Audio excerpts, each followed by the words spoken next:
જંબુસર તાલુકાના વેદસ ગામે 77માં પ્રજાસત્તાક દિવસની ઉત્સાહભેર ઉજવણી કરવામાં આવી હતી। આ કાર્યક્રમમાં વેદસ ગ્રામ પંચાયત, નવયુગ વિદ્યાલય, કુમાર શાળા અને કન્યા શાળાના સંયુક્ત ઉપક્રમે ભવ્ય આયોજન કરવામાં આવ્યું હતું। શાળાના બાળકો દ્વારા દેશભક્તિ ગીતો અને આકર્ષક નૃત્યો રજૂ કરવામાં આવ્યા હતા, જેમાં ગ્રામજનો, વડીલો અને શિક્ષકો મોટી સંખ્યામાં જોડાયા હતા। સમગ્ર કાર્યક્રમનું સફળ સંચાલન ડોક્ટર બિપિનચંદ્રજી મેસરિયા દ્વારા કરવામાં આવ્યું હતું। આ પ્રસંગે ગામના દાતાઓનું સન્માન કરવાની સાથે શિક્ષણ જગતનું ગૌરવ વધારનાર મહાનુભાવોને બિરદાવવામાં આવ્યા હતા। નવયુગ વિદ્યાલયના મદદનીશ શિક્ષક બિપિનચંદ્રએ ઉત્તર ગુજરાત યુનિવર્સિટી પ્રભુ પાટણમાંથી PhDની પદવી મેળવતા વેદસ ગ્રામ પંચાયત અને નવયુગ વિદ્યાલય દ્વારા તેમને શાલ અને પ્રમાણપત્ર આપી વિશેષ સન્માનિત કરવામાં આવ્યા હતા।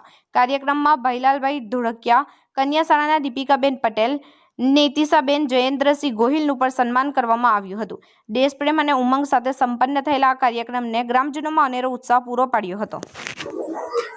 આજે વેદસ ગામની અંદર 77માં પ્રજાસત્તાક દિવસની ઉત્સાહભેર ઉજવણી કરવામાં આવી।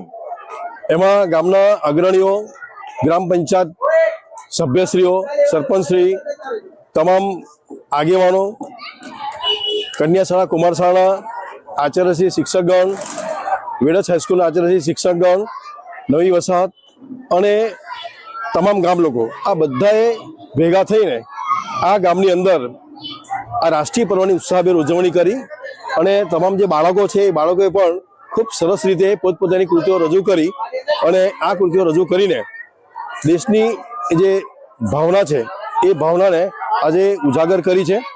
અને આ એક રાષ્ટ્રીય પર્વ એવું છે ગામની અંદર કે 15મી ઓગસ્ટ અને 26મી જાન્યુઆરી સ્વયંભૂ બધા જ લોકો પોતપોતાની રીતે અહીં આવીને બધા જોડાઈ જાય છે અને ત્યારબાદ આ જે પર્વ છે એની ઉજવણી કરીને બધા એકબીજાને શુભેચ્છાઓ પાઠવે છે।